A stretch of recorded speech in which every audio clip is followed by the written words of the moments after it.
There is no job security. At any given moment, you could lose your job and lose your source of income. It doesn't even have to be a reason. They can simply say, we're going in a different direction, and here's a little severance pay, and good luck on your future endeavors. And it certainly doesn't matter how long you've been employed at this job. Could be 5 years, 10 years, 20 years. You might be a manager, anything, and they can just simply decide to cut you off. So please try to create another stream of income. I don't know how you're going to do it. I'm not saying it's easy, but find a way, because at any moment, your job can let you go. If you work in sales, it is so hard to feel secure in your job. I'm starting a new role on Monday as an account executive at my company, and already all I'm thinking about is I have 2 to 3 months to ramp, build pipe, and close deals before I get put on a PIP.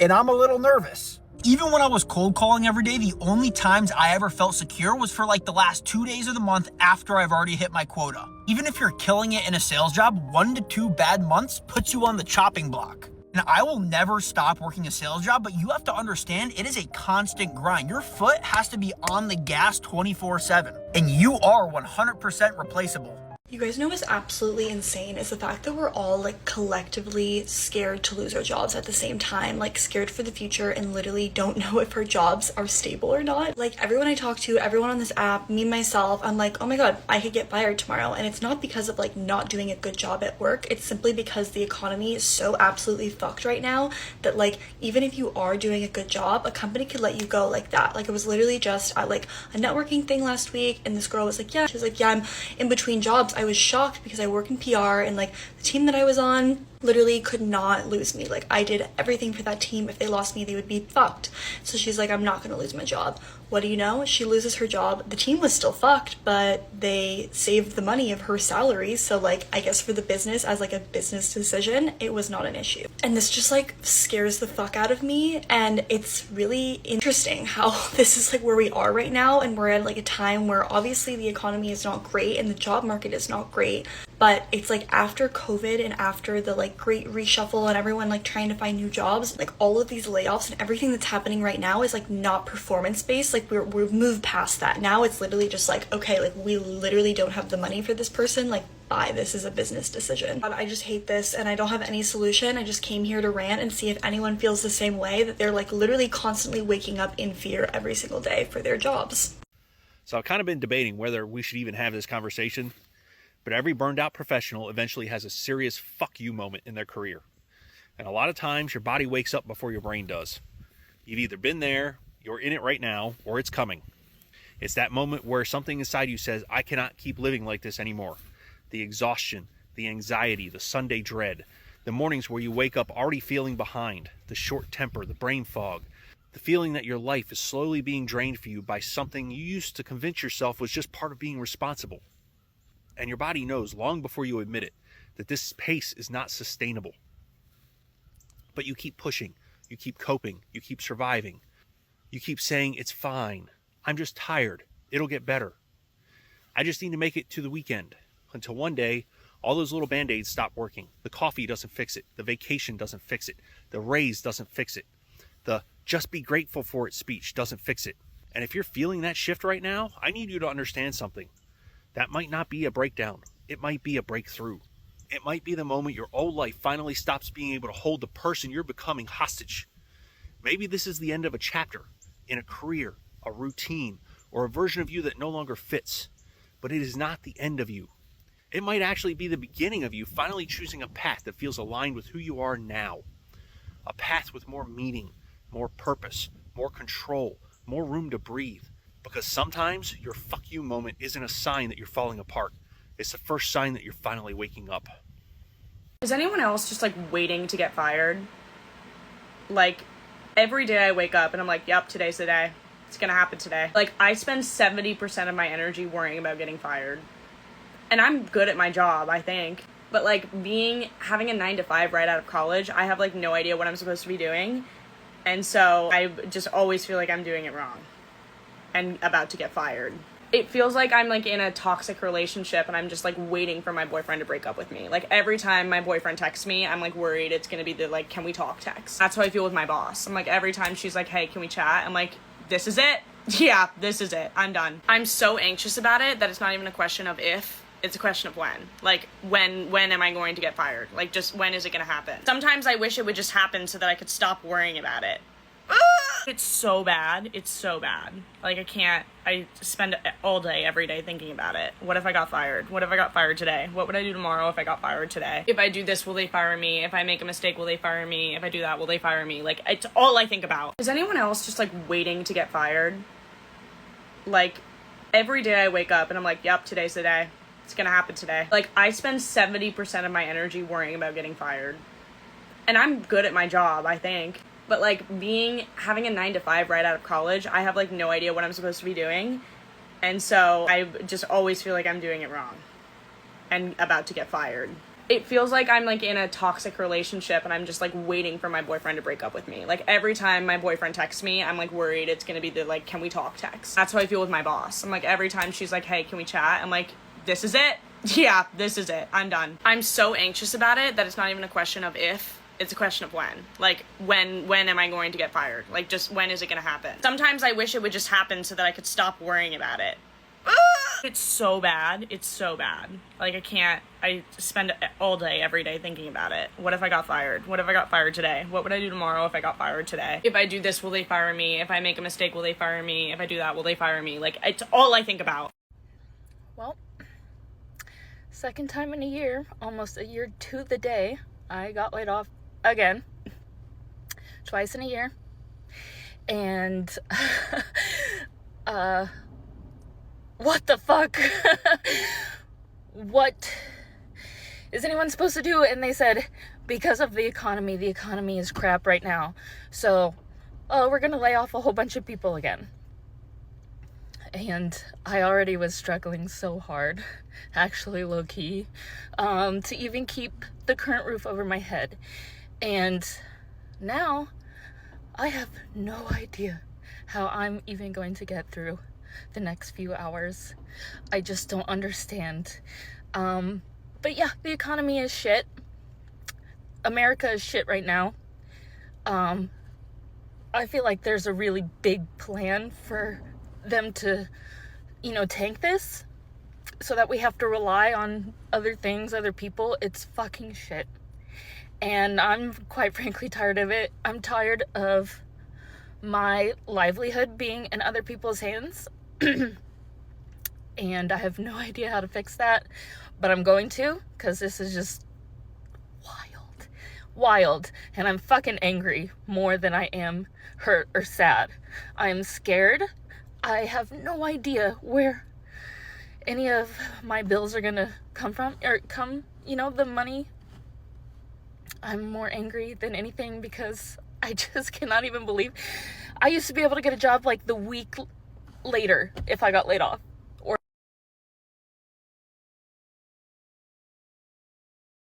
So I have no idea what's gonna happen, and I was really hoping at one point I would make money on TikTok, and I still only have 1,500 followers or whatever. So if you could just blow this up and let's get 10,000 followers plus whatever, because I might be homeless in a week or two if I can't figure it out. So yeah, I hope everyone is having a great Tuesday, a way better Tuesday than me. And if you have any tips, tricks, or whatever to help right now and get me through this, greatly appreciated. Yeah. I think the hardest part of being laid off is really realizing that these people are just not your friends. I worked with these people for 2 years. I got laid off in August. It is now the end of January. I have not heard from anybody, like not one person. But what I can see is them looking at my LinkedIn, like stalking my LinkedIn. I could see you when you do that. But it's like you work with these people for years and they don't care about you. But then on the other hand, if you aren't social with them, then you're a bitch and you are also on the chopping block, so you can't win. Now, I was not laid off due to any performance. Like, in fact, my performance was phenomenal. Like, I blew it out the water. I know my salary was a little bit higher than everyone else's, so I'm just going to chalk it up as that. But when you're either not personable enough or too personable, you will always be on the chopping block. Especially if you're a person of color, like I have to. So I gotta overlaugh, overperform, go to these happy hours that I probably don't even want to go to because honestly, I don't like drinking at work no more. All for y'all to just forget about me. Like, I have to create fake friendships that take my energy from my real people for y'all really not to give two craps about me. Anyway, I'm interviewing today. I have 4 interviews this week. I've just done 1. I have 1 more today and then 2 more later on this week. Wish me luck, guys. I really need a job. So there's this trend of young people leaving white-collar jobs and working as nannies and personal assistants to billionaires, and it really reveals something very fascinating about how we think about wealth and success in America. So I love this article by Business Insider that talks about this trend of young people with college degrees that are kind of moving into these positions that are working directly under the ultra-rich. And, it could be anything from managing their mega yacht to picking up their dog's poop to, nannying their kids. And the pay is pretty good. It ranges anywhere from $80,000 to $150,000 or even more. And on the surface, it just looks like a career trend. But I think it really does show that proximity to wealth is becoming more important and valuable than earning money through traditional channels. And I'm a financial planner that talks about why we make the money decisions we do and how so much of our money behavior is shaped by the world around us, specifically young people and Gen Z. And so the main theme that I've seen with Gen Z, especially over the past couple of years, is this death of the American dream, or the belief that the American dream just does not hold true anymore. Young people are often told, get the degree, get the job, climb the ladder, and you will become stable and wealthy. But that promise is really failing to deliver for a lot of young people. And we see that very much in the economy. And so I think a story like this or a trend like this really shows that pivot in logic for a lot of young people, right? Like, okay, instead of just being kind of like a cog in a wheel and being unable to get ahead, maybe I can work directly for someone who has the wealth, who has the money. I can understand how wealth operates. I can get networking contacts. I can learn the systems. And then ideally, I could break free of this bubble. And I think this raises a lot of interesting questions about our current economy and how people are viewing our current economy. What does it say about our economy when feeling like working directly for a wealthy person is more secure than working for a company, or when being someone's employee of one seems like a better path than being anyone's employee? And this all feeds into the growing wealth gap that we're seeing, and it's creating entirely new relationship dynamics between these classes. And this is something that I write about, wealth psychology and status, in my newsletter. So if you're interested, you should check it out. The link is in my bio. Whatever you do not quit your job until you have a new job lined up. It is harder to find a job when you are unemployed. Did you hear me? It is harder to get a new job if you are not currently working, because hiring managers see you as a big risk. They would rather hire someone who is employed, and you don't have any leverage. If, let's say, you do finally find a job when you're unemployed, they're gonna make you the worst offer, the lowest possible salary, because you're not currently making anything. You have no leverage. If you want to ensure that you get a great job, you need to stay at your current job. It is easier to find a job when you have a job. Trust me, please. I'm gonna save you lots of aggravation and stress. Job searches can go on 2 or 3 times longer if you don't have a job.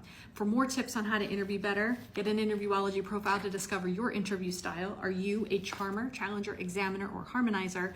And good luck in your upcoming interviews. I might have got laid off, but one thing about me is I'm not about to lose my damn home, girl. We're on week 2 with door dashing. I'm gonna do night shift Amazon work if I have to. I'll do whatever it takes. I'm not losing my home in this economy, honey. You got me fucked up. I got laid off in December and it's June now, so I'm obviously not doing a good job at finding a new job. Genuinely, every time I apply for any job, it feels like I'm just buying a lottery ticket. Like, it feels more likely to win the lottery right now than to get a job. And I think that says a lot about the systems that we're using for job applications. I know there was a certain time where it would have been really helpful to use like LinkedIn or Indeed or these other websites, but they become so overrun with fake jobs, with fake applicants, with fake employers. It's just an absolute crap show there, and it makes me not even want to apply anymore. Like, I genuinely feel like I'm wasting my time sitting on these websites and applying for things. A lot of you are going to say, oh, you have to know someone at a company, like reach out to them, or just go in person. Oh, go to the actual website for the company and apply there. Trust me, I've literally done it all. At this point, I'm just at a loss, and I'm kind of like, do I even keep applying? Because I feel like I'm giving a little bit of my soul away every single time I apply and hear absolutely nothing back. We need new systems immediately. I'm about to say something that feels a little bit wrong to admit. I've been unemployed for so long that I'm really not excited to go back to another corporate position at this point. And the thing is, people keep rooting for me like, oh, you're gonna find such a badass corporate job. But people don't realize that's not even what I want anymore. After sitting with myself after so many rejections, I'm like, why am I even chasing this in the first place? It almost makes me uncomfortable when people project that version of success onto me. I'm not unmotivated and I'm not giving up. I just don't feel right running back to something that drained me and then calling it a win, you know? There used to be a simple idea behind career security. Become good at something, build experience, become valuable, and eventually the fear of losing your job should become smaller. But listen to the people in this video. Something about that bargain feel less certain now. Not because Americans suddenly stopped creating jobs. It hasn't. Not because everyone is being laid off. They aren't. In fact, currently, unemployment claims remain historical low. The uncomfortable part is what happened between those numbers. Companies can freeze hiring without firing everyone. They can eliminate a position when someone leaves. They can combine two jobs into one. They can restructure departments. They can automate individual tasks without eliminating an entire occupation. And they can decide that 10 people should accomplish what 12 people used to do. None of that necessarily produce a dramatic unemployment headline tomorrow morning, but employees inside those workplaces feel it. And AI add another layers of uncertainty. Americans increasingly expect the technology to reduce the number of jobs available in the future, even though the evidence of economic-wide AI displacement today remain much more mixed. So maybe the definition of a safe job is changing. A safe job used to mean my employers probably won't let me go. Maybe increasingly it means if they do, I have enough savings, enough skills, enough connection, and enough options to recover. That is very different kind of security. One depends on the company, the other depends on the worker. And perhaps that's why we are seeing people update resume before layoff happen. Learn new tools while they are still employed. Save money, network quietly, and question whether the career they once thought was permanent is really permanent at all. Because the biggest change may not be that Americans suddenly believe they are going to lose their job tomorrow. Is that fewer workers seems willing to assume their job will always be there. And once people stop making that assumption, they start preparing differently for everything that comes next. Thank you. Put your thoughts in the comment section. I will see you in the next video. Bye.